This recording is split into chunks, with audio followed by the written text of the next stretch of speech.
जी hello. मैं उम्मीद करता हूँ कि आप सब बहुत खुशल मंगल होंगे। टाटा ग्रुप ये एक ऐसा ग्रुप है, मैं अभी सिर्फ टाटा ग्रुप की बात कर रहा हूँ। टाटा मोटर्स या दूसरे जैसे कि टाटा के ही फॉरेन ब्रांड्स जैसे कि पल्सर वो सब, या टाटा के ही group A I capitals Tata के बारे में बात नहीं कर रहा हूँ। मैं सिर्फ और सिर्फ टाटा ग्रुप के बारे में बात कर रहा हूँ।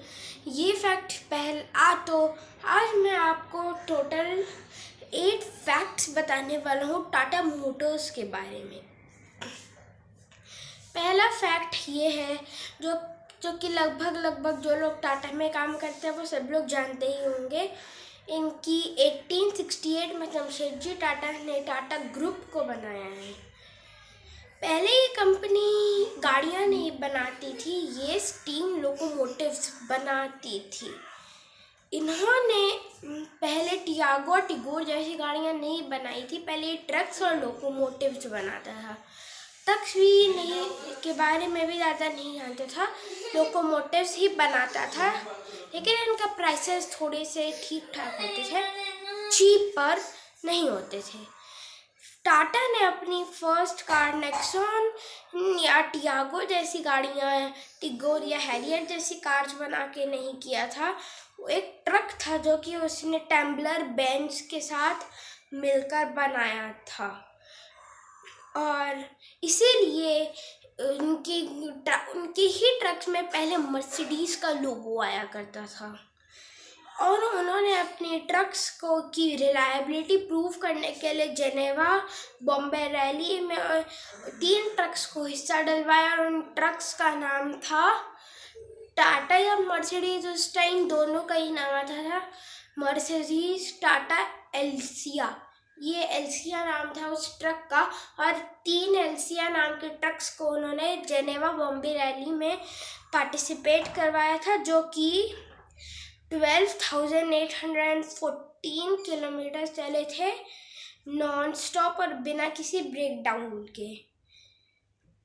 और उन्होंने ना ही इंडिया में ही नहीं, उन्होंने फर्स्ट एक्सपोर्ट इन श्रीलंका इन 1961 के बाद उन्होंने पूरे के पूरे दुनिया में उन्होंने एक्सपोर्टेशन का भी बिजनेस स्टार्ट कर दिया था।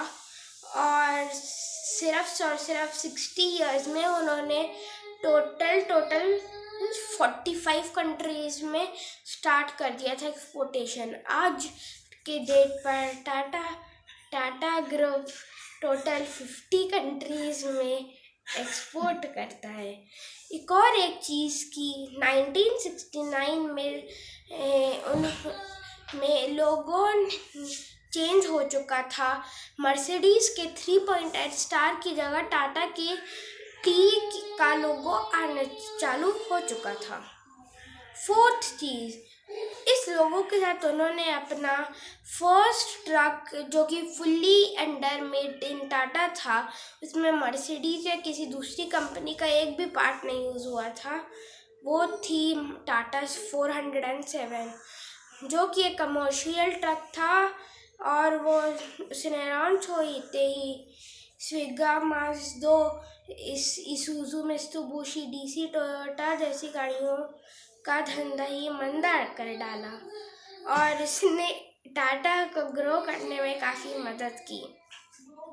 5th पोजीशन, 1986 में उन्होंने पैसेंजर व्हीकल और भी बनाना स्टार्ट कर दिया और अपनी first passenger car Tata Telco line को लॉन्च कर दिया।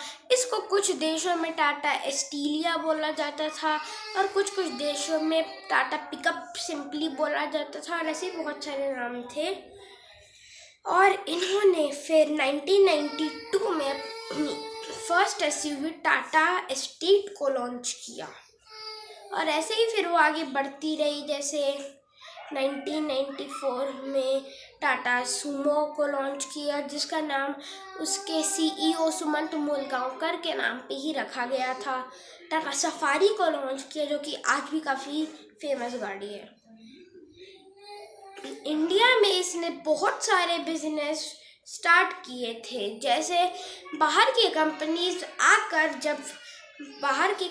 आकर अपने इंडिया में इसका प्रोडक्ट बनाते हैं और मेड इन इंडिया का बैज लगा देते हैं, ताकि वो बाहर की ही चीज़ें यूज़ कर रहे हैं लेकिन उनकी बिक्री इंडिया में भी रहे और वो लोग मेड इन इंडिया लगाते थे। लेकिन ये धंधा टाटा ने बहुत पहले से ही स्टार्ट कर दिया था, लेकिन अब उन्होंने fully made in India car बनाई टाटा इंडिका 1999 में विथ और डीजल, जिसमें आपको पेट्रोल नहीं मिलता था। उसमें आपको मिलती थी 89 PS की पावर और 105 Nm का टॉर्क, और उसमें आपको 5 स्पीड मैनुअल ट्रांसमिशन मिल जाता था। और 2 ही साल में ये अपने सेगमेंट की बेस्ट सेलिंग कार बन चुकी थी। बताइए, पहली मेड इन इंडिया कार इतनी फेमस हो चुकी थी। उन्होंने इंडिया की फर्स्ट स्पोर्ट्स कार टाटा रेसिमो को भी लॉन्च किया, जिसमें आपको 2 लीटर का टर्बोचार्ज पेट्रोल इंजन मिलता था। इसमें डीजल नहीं था, ये सिर्फ ऑटोमेटिक में आती थी। 6 स्पीड ऑटोमेटिक था। इसमें 2 लीटर का पेट्रोल इंजन मिलता था, जो कि 5 सिलेंडर इंजन था, जो निकालता था 164 PS की power with 320 newton metre of torque.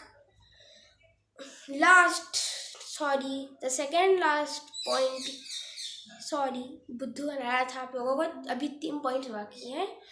और जल्द ही टाटा एस को भी लॉन्च किया, और इससे वो लोग छोटे कमर्शियल व्हीकल के सेगमेंट में भी उतर चुके थे।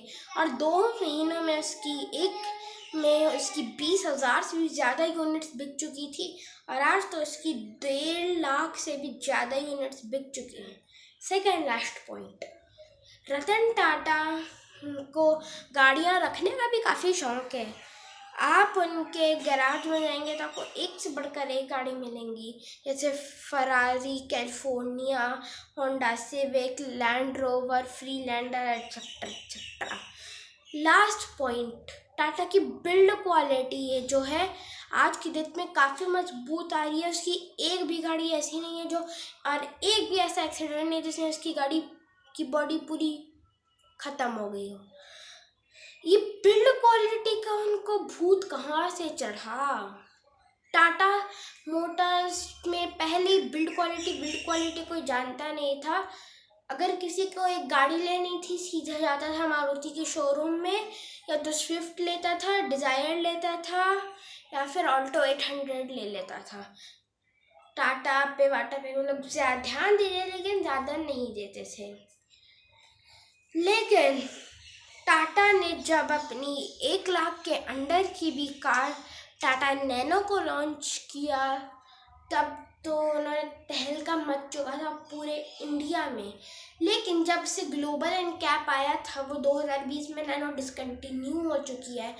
लेकिन जब उसने क्रैश टेस्ट किया नैनो का, तो उसने 0/5 स्टार्स की बेकार टेस्ट रेटिंग स्कोर की। तब से टाटा ने खुद से वादा कर लिया था कि आज से हमें स्ट्रॉन्ग बिल्ड क्वालिटी ही देनी है। उससे आज तक उनकी एक भी कार नहीं जिन्होंने 3 स्टार से कम स्कोर किया हो। उनकी बोल्ट ने 3 स्कोर किए था। नैनो बस एक ऐसी गाड़ी है जो इसने 0 स्कोर किया था।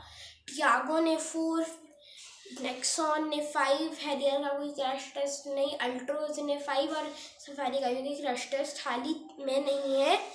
यूरो एनकैप में उसका हुआ था, जिसने 5 स्टार स्कोर किए थे। तो आज की वीडियो के लिए इतना ही रखते हैं। अगर आपको वीडियो पसंद आई तो लाइक, शेयर एंड सब्सक्राइब करें। अगर आपकी कोई क्वेरी हो तो आप मुझे कमेंट कर सकते हैं। Thank you and bye.